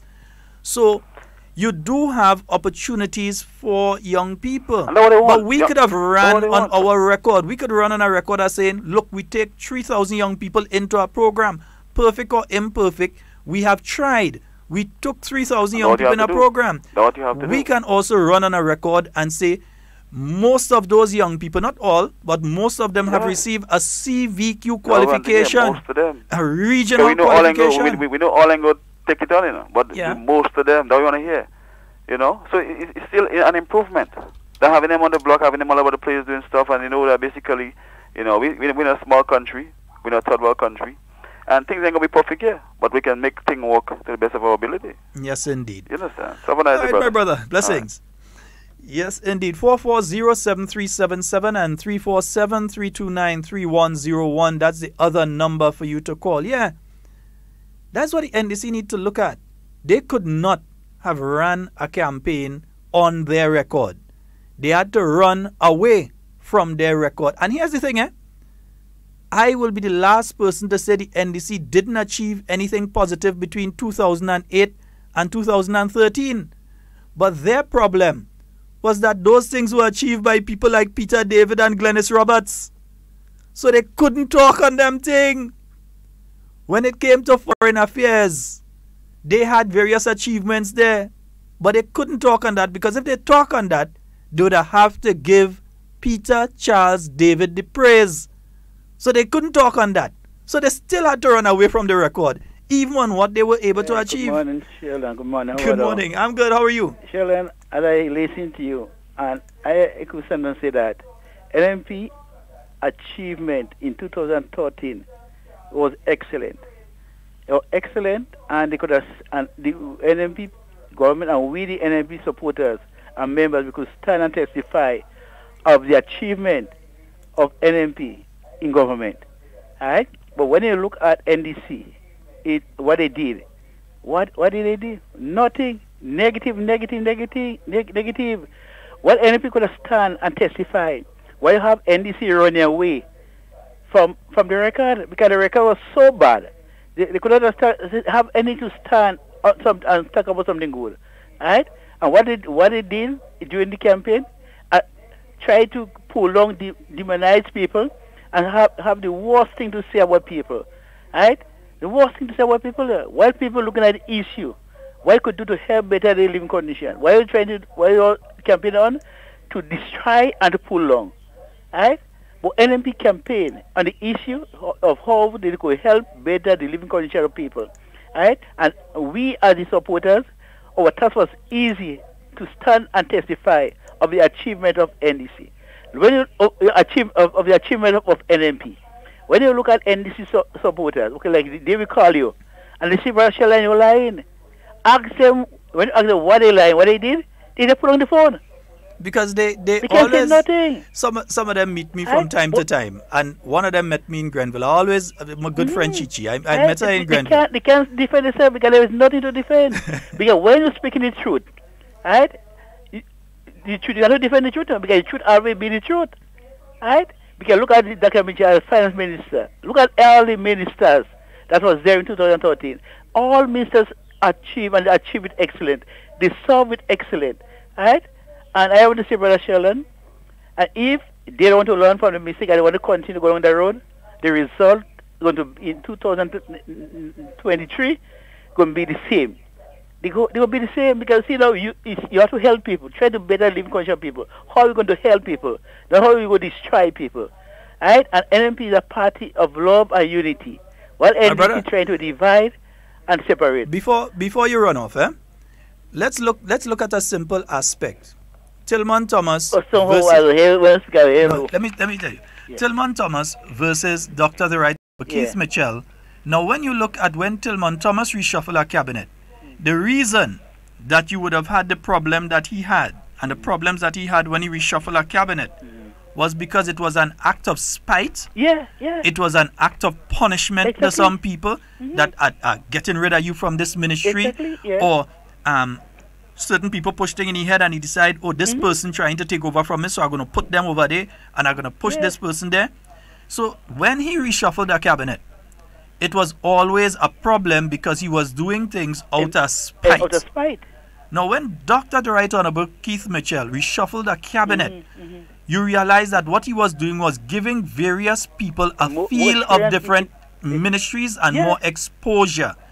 So you would see that he would have taken, for instance, Emmeline Pierre out of youth and he brought her into the ministry of the Prime Minister's ministry and gave her special responsibilities there because he was giving her experience in a different area. Now, you see, she's in the Ministry of Education. You saw, even with myself, I was in the Ministry of Youth, then I went to the Ministry of Information. My background is actually in the media. So he gave me experience in another ministry. You saw he did the same with Senator Garway. He brought him from the Ministry of Information and he put him into the Ministry of Youth, gave him experience there as well. And he would be shifting around persons because he wants you to gain more experience. Even for you. You become a wrong minister. Even when he was making his changes in the Senate, you would have watched the Senate and realized that, listen, what this man doing is very technical, you know. You see, when he moved Sheldon, Sheldon is going to go on radio and be able to put out the message of the new national party. But at the same token, he take a lovely lady from St. Patrick and he put the lovely lady not only into the Senate but into a ministry as well. And you see the outcome of it? And she's sitting in Parliament in the lower house right now? Sheldon. See, he's a leader with a vision. He sees things.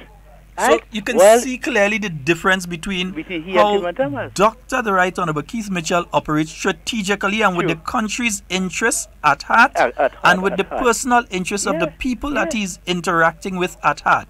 When was Tillman Thomas switching around people? Was a spite thing.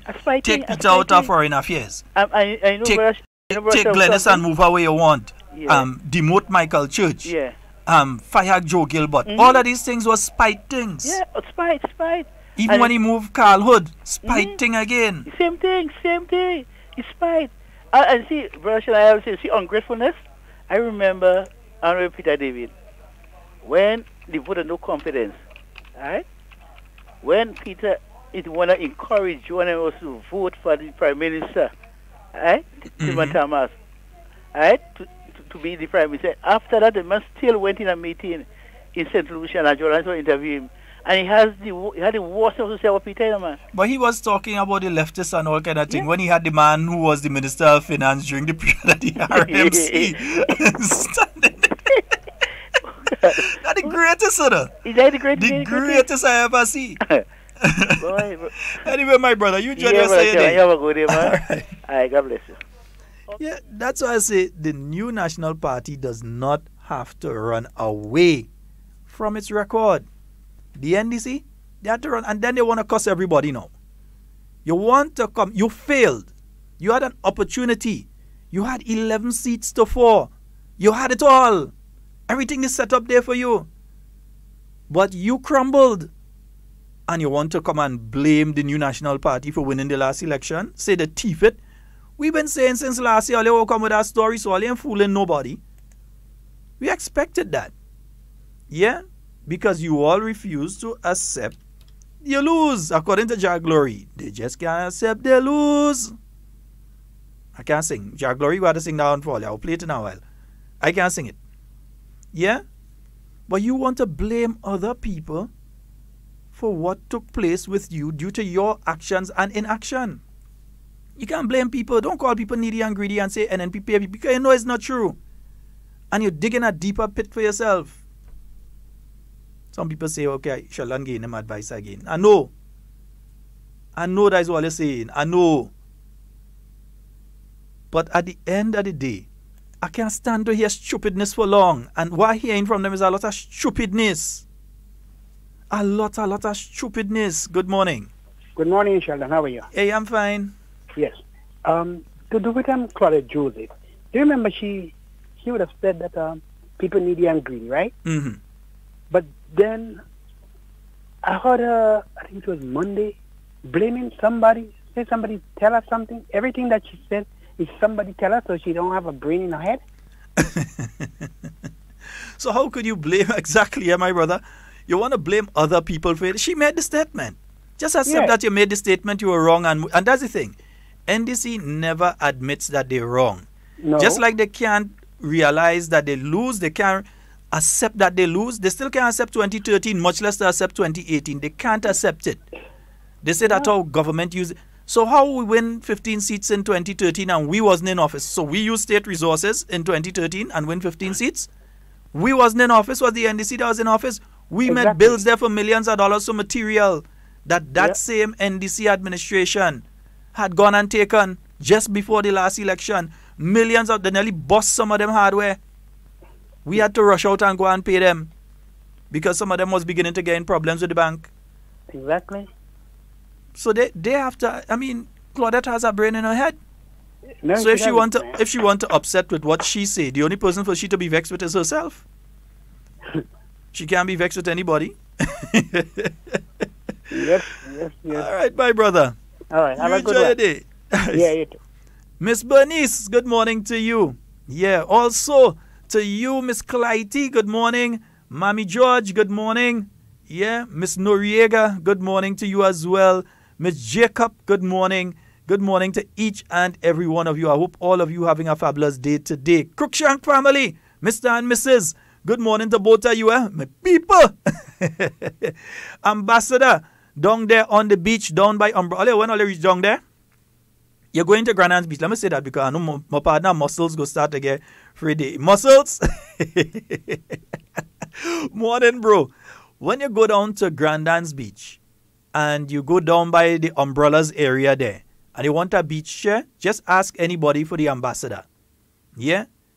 Is a man, that man is like a lifeguard, everything. Last time he saved a person out there, somebody was drowning out there, ambassador go and he bring the person in. Yeah?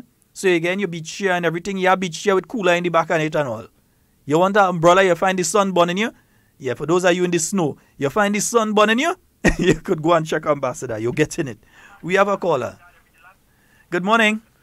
Mr. Scott. Hey, sir. Morning. Pleasant morning to you, sir. How are you today? Well, trust me, I'm telling you, I'm in the land of the living. I'm in an island called Grenada. Best place. Which is one of the safest places in the world.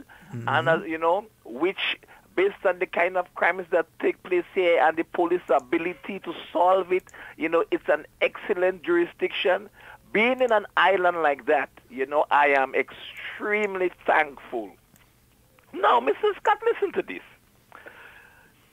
The NDC activists have failed them in terms of the narrative that is set for the last election. The people did not buy what they were selling. Why?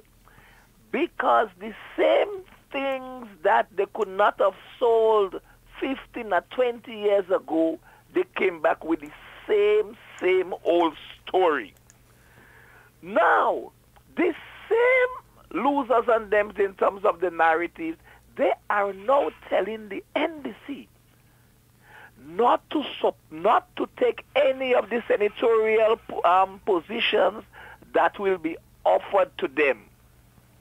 What they are telling the NDC is this, that the 22,000 people that voted for you all is not that important. Apparently, they see these people as being needy and greedy too. So as a result of that, the opportunity to speak on their behalf in our highest houses of representatives, they are telling them not to participate.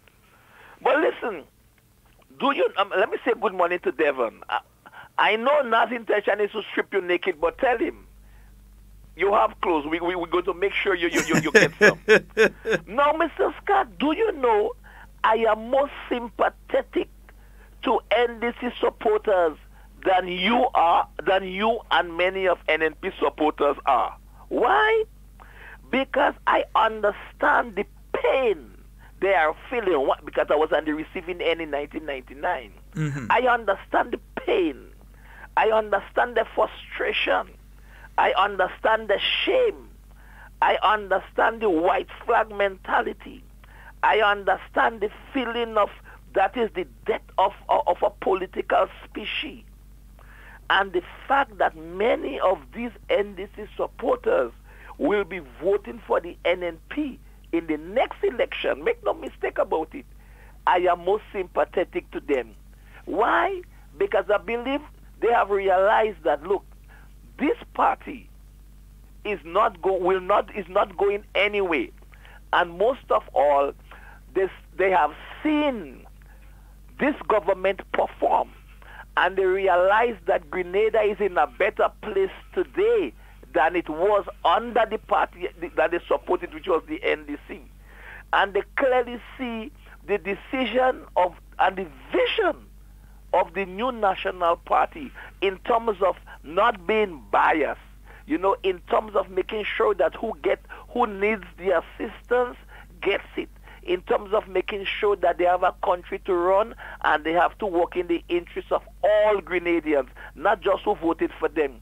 And when the NDC supporters see that the NNP is not politically biased and one-sided, next election they will have no other choice but to support a party that they see and they believe is working in the best interest of all of us. Mr. Scott, to you and your listening audience, have a pleasant day. All right, thank you very much, my brother. Yes, folks, 4407377. I agree. I think a lot of those people who voted for the NDC this time around and have come to the realization that their political organization was lying to them, has misled them, and has misrepresented them and their views, that those people will find no other choice but to be welcomed into the open arms of the new National Party. And members of the new National Party welcome them. Welcome. A lot of them want to come over, They may have voted for the NDC last month, but they want to come over. And they're looking for you to open your arms to them. Welcome them. Yeah, so next time we could get them 40,000, 40 instead of 33,000, we get them a 40,000 lash, right? Nice, yeah. But we have to welcome them over into the house of the new National Party. We can't say, well, okay, let's stay over there. No. Welcome them over. Let them come. They have a part to play in national development as well. All right? 440-7377 and 347-329-3101. That's the other number for you to get onto the inside of today's program. Let me see. I wonder if I have a nice tune here. Yeah, let me try this one. As I said, we're looking forward to Spice Mass. Remember, the Pure Grenada Cup is on. There'll be some matches this weekend. I'm hoping to get the schedule so I'll know exactly which ones. Pretty soon, Police Week is coming up as well. There is a cruise that'll be taking place on a Friday. I think that's Clarkson Club. Yeah, they'll be having a cruise on Friday. So get your tickets from the various police officers in Clarkson Club. I think you might be able, I don't want to go and send you to a particular police station and next thing you don't get it there, because next thing people will say, Sheldon, you make us burn with gas and go all the way here. Not because you're here, we are oil and gas and you think you'll make us waste up with gas. You make us go there. So you have to come and find the ticket and bring it for us. I don't want to go through that. So I want to go and say, where to go. But folks, understanding what they are attempting to do, they're trying to build a platform. And we're going to continue to expose it. Yeah, they are attempting to build a platform to launch themselves from. Yeah, I don't know how many of you have ever been to Houston and they where they have the space shuttle and that kind of thing. I was there a few years ago, and it's a massive thing they used to have, bigger than anything I see here, like some mountains here that they used to launch those things from. Yeah, we have a caller on the line. Let's go to the phone line. Good morning. Yeah, morning, Mr. Scott. Morning. How are you, sir? Yeah, not bad at all. Not bad at all. All right. I'm trying to reach you, so if soon after the program you could call me, I'd appreciate it. Okay, no problem. All right. All right, great. Yes, indeed. 440-7377. That's 440-7377. So I'm saying they're trying to create a platform to launch themselves from. I mean, it's a political party. Yeah, we understand that. But be truthful. Be truthful and be honest. And stop being nasty to people because they've... And, you know, I've actually seen these people attacking people who more than likely voted for the NDC. Just because they're not absolutely sure. They're attacking the people and then they're encouraging. And listen, when I speak here, I'm not speaking about the rank and file NDC members, the people you meet in town who might still have on a yellow band on their hand and that kind of thing. I'm not speaking about them. I'm speaking about the leadership of that organization when I make my statements. Because the leadership of that organization is encouraging their supporters now to do some very un-Grenadian things. If they come to you and they ask for that, run them. Tell them why they don't go where they vote. How do you know how a person vote? Were you in the polling, in the little booth with them when they put their X? You don't even know how they vote. But even if they voted for a party that's different to yours, why should you be so hateful of them that you decide that you ain't helping them?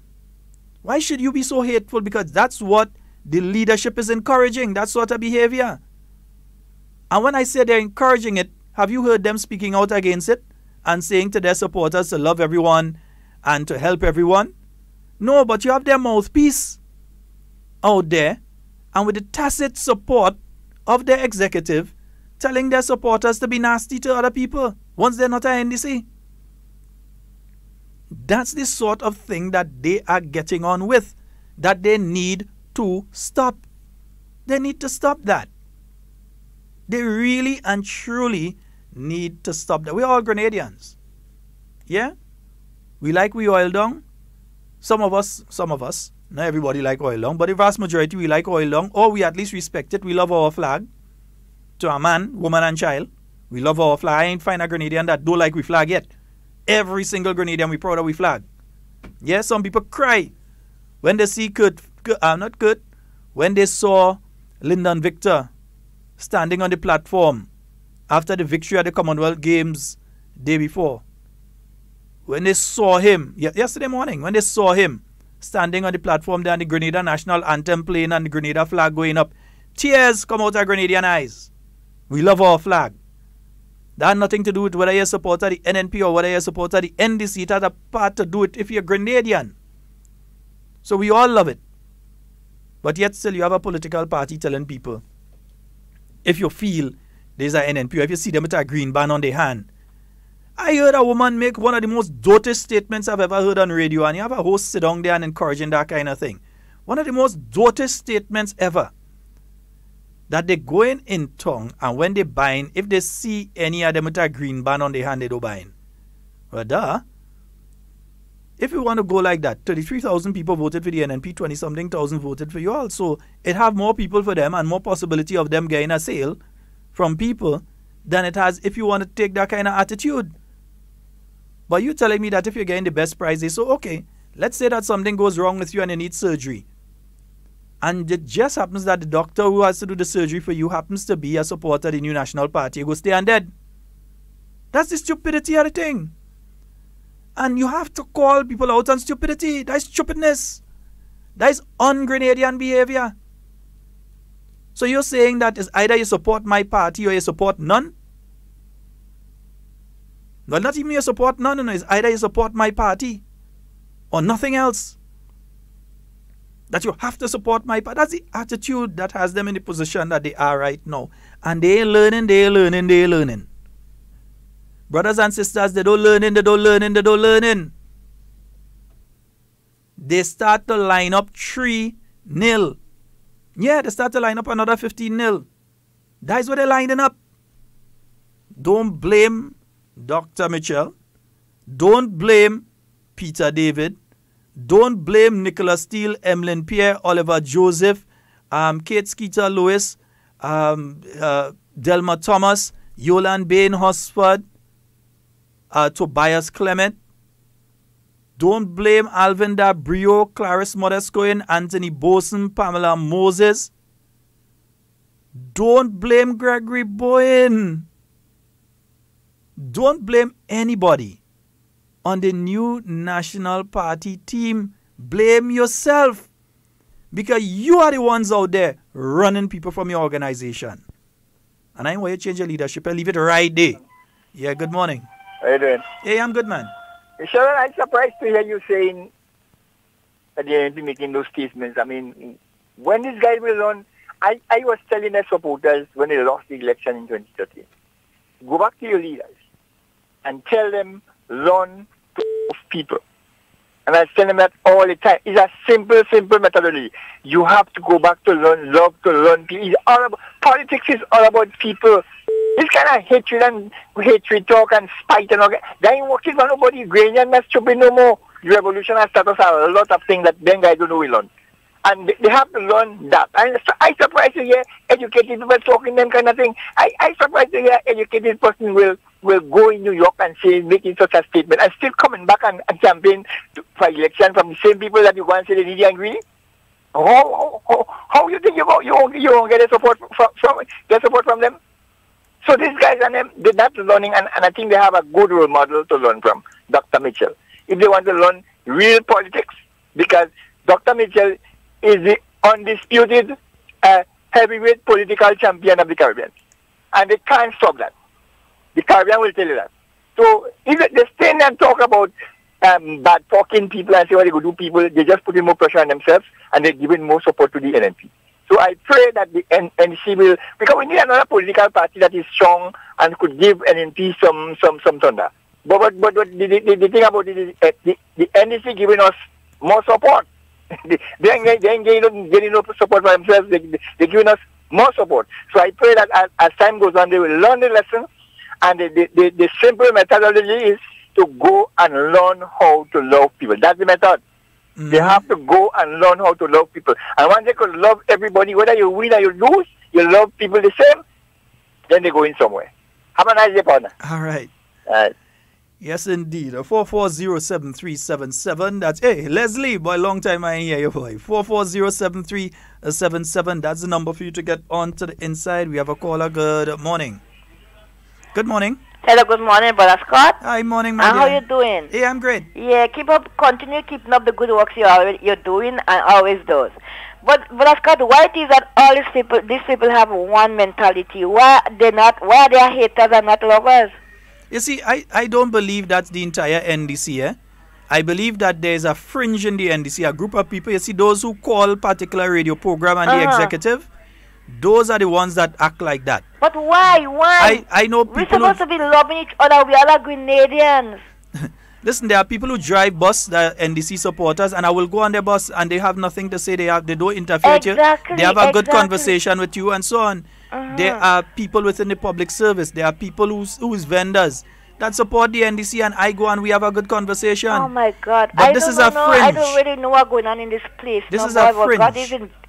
God is in control. Yes, my dear. Yeah, He is in control. So you keep up the good work. All right, thank you. Okay, bye-bye. Yeah, I mean, it has to be a special type of dunce. And I ain't taking it back, so nobody tell me take it back. You have to be a special type of dunce to be telling people that if somebody supports a different political party from you, don't give them this, don't give them that, don't. It's very un-Grenadian. It's un-Grenadian behavior. Yeah? That's Grenadians don't act that way. We don't behave that way. Yeah? We don't behave that way. We love each other and we love community. I was giving someone a joke the other day. My grandmother, God bless her soul, when she was cooking, she always made sure that she cooked for more than just the family. She always made sure she cooked more just in case somebody passed. Or some relative from the countryside comes down to town and they come and they need a night rest. that you have food to give them. She always made sure that she cooked, what she used to say, enough. Make sure you cook enough food. So it's not just for the people who are at home, but somebody might pass for a plate of food. And that is how Grenadians are. You see a group of fellas in Rosehill right now and they're cooking a pot. But you realize it's about 5 fellas, but you see one big pot cooking. And you wonder what's going on. Because that's how we are. You see this Araka and all these sort of things. That's how we are. So for somebody to be pushing an anti-Grenadian mindset of if somebody's a supporter of the NNP, don't give them this, or don't give them that, or don't help them. I would like to know that the people who are saying that, if you drop down today, God forbid that you drop down today and you reach up to the General Hospital, and when you reach up there, the person to save your life is a doctor who have on a green band on his hand from the NNP. If you're going to say, get me somebody else, or if you're going to take the treatment. That's what I want to find out from them. Good morning. Hello, good morning. Yes, morning, brother. Hey, as soon as I talk about doctor, yes. Go right ahead. Just saying, the one thing that is also that manner of behavior is also very, very, very undemocratic. Exactly. It is undemocratic. The electoral system is something the people, 1951, people like Eric Gary and T.A. Marichaud fought for universal suffrage, giving the people the right to vote, the right to have a say. And the people have exercised that option. And the people said they have elected 15 persons to serve the country.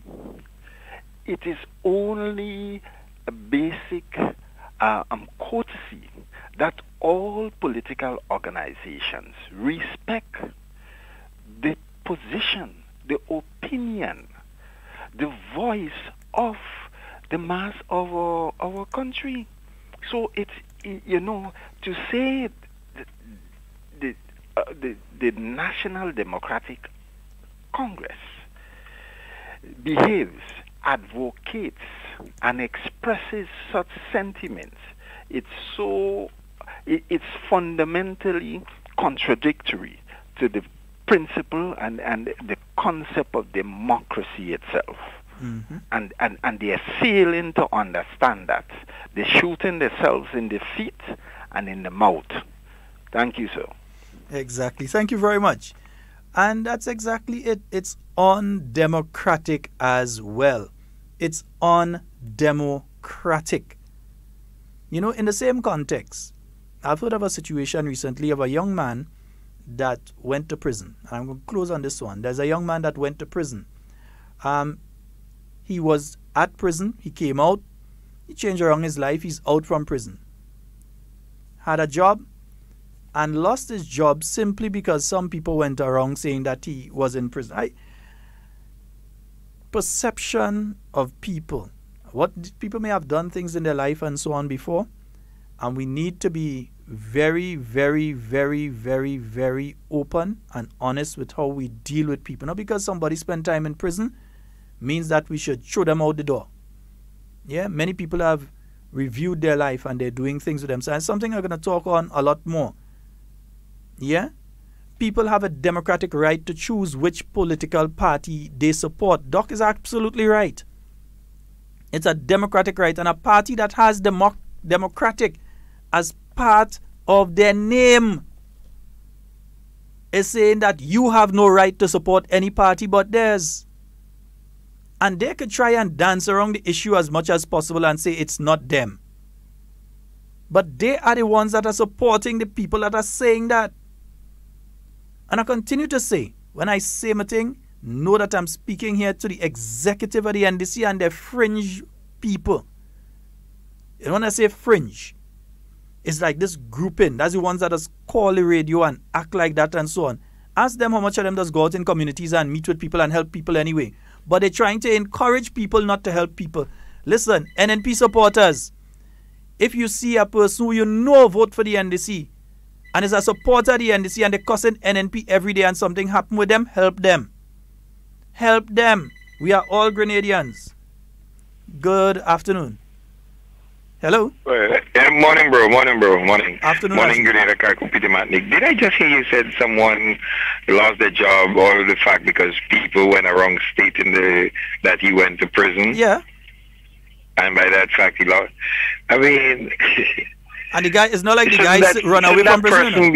Shouldn't that person be recognized as, for the good aspect in making such a drastic change in their life? Because he came out and looked for a job and not to go and thief people thing and go back in prison. Yeah, man. He come out and look for a job. That's really hurtful, man. That's worrisome. Do you know some of these people that do that? I'm not casting that frustration on anyone, folks. But you know that people that do that a lot of times. I had I experienced something this morning in my translation here, and the behavior of the person, and then she could turn and tell you, "Oh, I'm a good Christian." I'm a good practicing Christian. And I'm saying that, I said that to say this. A lot of times you find a lot of people that proclaim themselves to be Christian or, and so forth, to be doing these things. And then the person holding the Bible in front of them on a Sunday preaching to them, that was at one point, they were either in jail or they used to, they lived a very different life. But how come they doesn't point a finger in that person's direction and say, well, they're not supposed to be up there preaching to me? It's ironic, man. And it's ironic and shameful when you hear things like that happen, because a person that was able to turn their life around in that manner need to be praised, and not condemned. Yes. Of course. It's very unfortunate. That one, believe me, tears came to my eye because the young man make a change. He made a change. He had a very unfortunate incident in the past. And I have to blame, I've also to blame some individuals in the media here in Grenada who did not take the time to verify the information and put out information that basically cost the young man his job. I know if one of them go in and give him a work with the media house, but a specific media house, in fact, and they put out that information and caused the young man to lose his job. Yeah? Yeah, so I mean, the media has a responsibility to, in a lot of ways, to the kind of information that they put out there and how it impact people's life. And I realize that they're careless with it. They just run with any and anything goes. It's all about selling. It's like just about selling the people, or subscriptions. They don't care how it impacts anyone or anyone's life. Wait, you want to know something? Look, in the eye. I've seen stuff put out there on about Grenada, and then you want to know how these people are thinking or what they're thinking. Do they realize that people outside of Grenada is reading those things and sharing it, and it's going around? So, one of our main economical reliance in the country is tourism. It's tourism. So when they do that, what do they think is going to happen? I think that's going to encourage people to come to the country, to visit the island. The responsibility that the media holds, they got to be more responsible about it. All right, my brother. How they dispense certain information. All right. My brother, time up on it. All right, bless. Yeah, and we're going to talk about that one a little more, because I think that one was so unfortunate. So very unfortunate. I remember a few years ago going up to the prison and speaking with the inmates there. And one of the things that they kept saying is, oh gosh, please give us a chance. When we come outside, we're looking for a local job. We want to behave. We want to do something. But every time we go to say, oh, that person was in jail, that person was in jail, that person was in jail.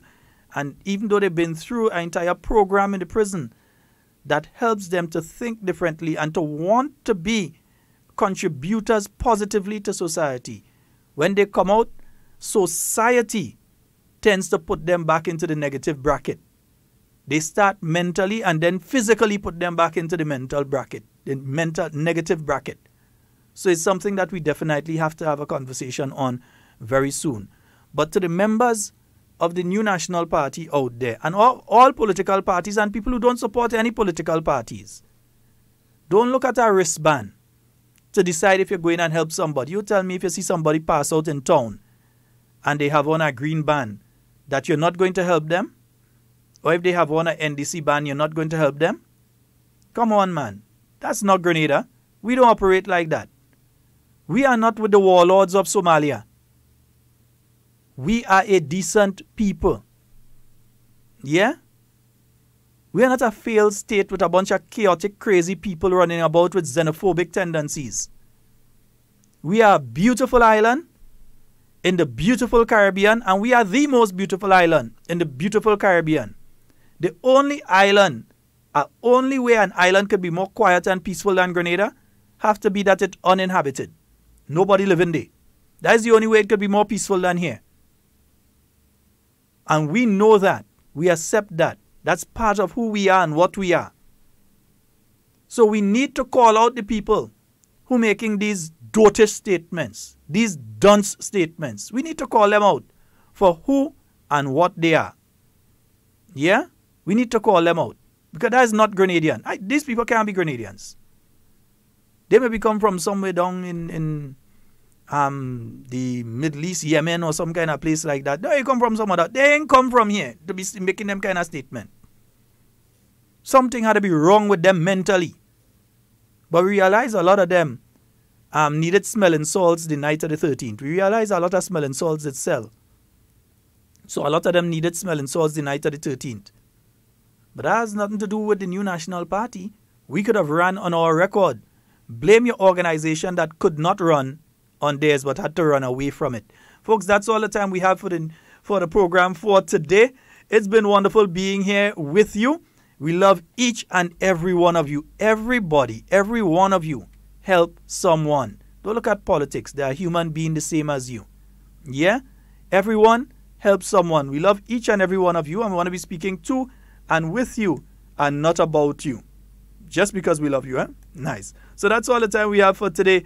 Folks, I am out of here. Nice. Let me see where I'm going to go. Nice. Okay. Yeah.